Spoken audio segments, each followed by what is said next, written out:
Hello and welcome back to another video. Today I have an interesting one for you guys. As Putin is getting ready to invade Ukraine, we anticipate that the prices of natural gas will go higher and higher and higher. Also, we see a potential move from the FTC against major companies to enforce some order in the market jungle. We must admit that the conflict of interest is big. Let's take example Apple. Most of the retirement accounts contain the stock in their portfolio, and any move against Apple to crush the stock will consequence losses in these retirement accounts. So we will see how the FTC will work given these facts, how much of big fine they can collect from this wrongdoing company. Will it be significant or, like always, a simple slap on the wrist? Because for companies like Facebook or Apple, $1 billion is a chump change, or a parking ticket, like Facebook said. We'll see what Lina Khan, the FTC chair, can do. Another indicator in the slowdown in the economy is the recent revenue by big banks. Yesterday we spoke about Goldman Sachs, today we have Morgan Stanley. And the theme is the same. The revenue is up year over year, but down quarter over quarter, which is a leading indicator. That's why we see big bank CEOs are cheerleading the Federal Reserve to rise interest rate, because when interest rates goes higher, the banks make more money, and if the stock market crashes, they see it as a collateral to save the economy. For them, most important that the stock price go higher so they can dump and retire wealthy. On the other hand, we see inflationary companies such as Procter and Gamble are struggling in this environment, even though they can higher their prices, and their product are a necessity for people. So if we take a look at their earning, same picture. The revenue are up year over year, but down quarter over quarter.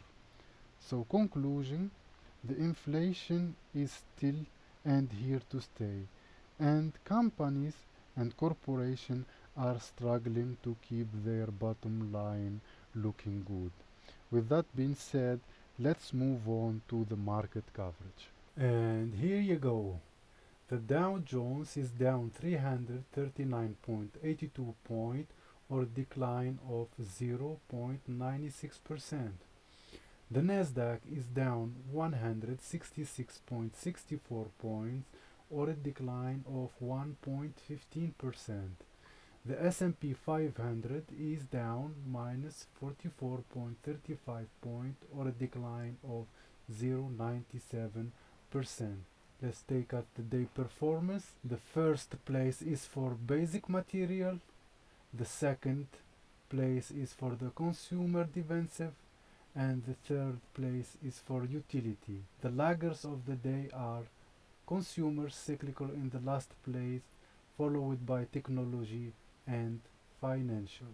Let's take a look at the heat map. The theme in the heat map is not clear. We have pocket of green on the consumer defensive and utilities, and reds on consumer cyclical, the semiconductor part of the technology, and a down day for the financial, except of Morgan Stanley, which they give their earning yesterday.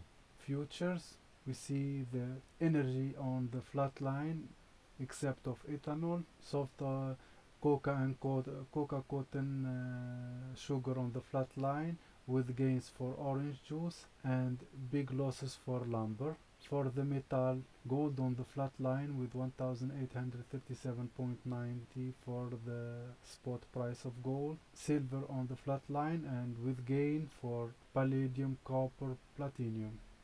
We see gains for live cattle and lean hogs, not hot so for feeder cattle. Grains gain for soybean, soy meals, canola. Flat line for soybean oil with losses for corn, wheat and oats. Let's move for the chart analysis. We'll start as usual with the SPY. We spoke last video about the head and shoulders formation, and we told that the head and shoulder the next move will be to the downside, and that's what happened. The SPY breached the support of 455 and basically trading downward. We see a red impression in the histogram with downward indicators. That means more pain to come in the SPY. The Qs, the Nasdaq futures, breached the resistance of 369, stopped at the level of 366. The next target will be 350.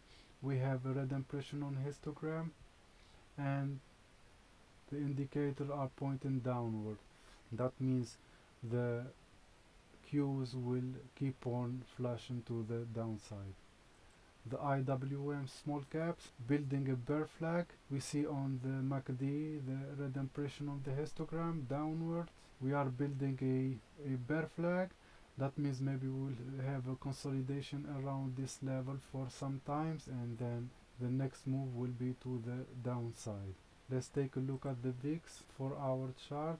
As expected, we have the initial spike now at 23.82. We have the crossing, and the indicator on the MACD are pointing upward, but on the RSI we almost reached the upper band of the RSI. We might have another up move, maybe to 25, 26, and then we will see a cool down on the VIX.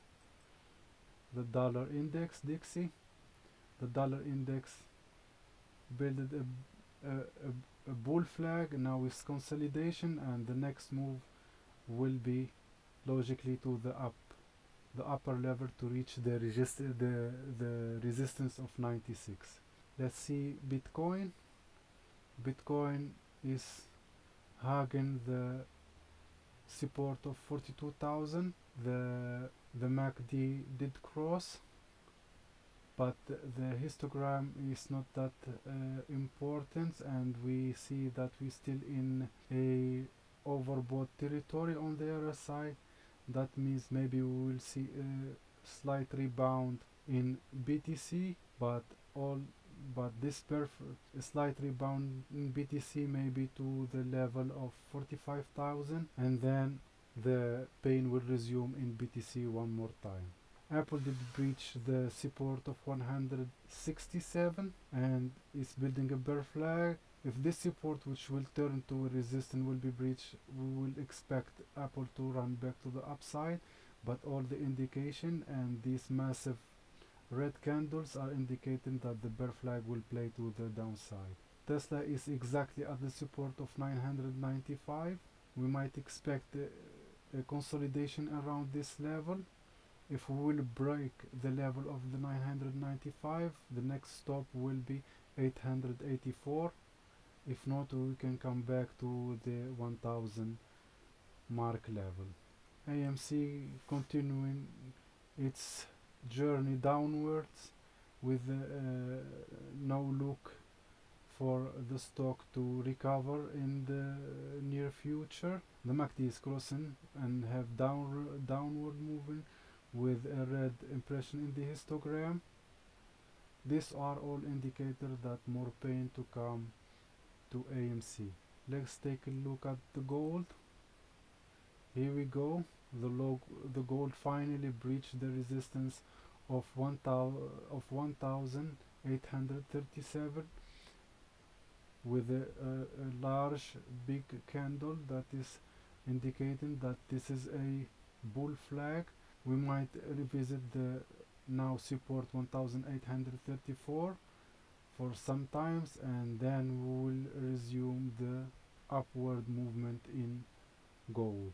The 10-year yield did also build a bull flag and is consolidating around the 1.83% mark.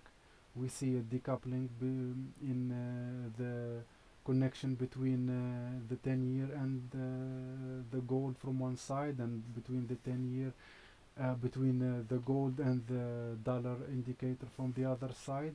This is indicating a rational change in the market, the way they see gold, and maybe the gold will come back as a historical hedge against uncertainty and higher inflation as it is start to show in the market. That's all for today. Thank you for watching, thank you for listening, and we will speak soon. If you find what presented on this channel helpful, like and subscribe to improve the algorithm, and follow me on social media.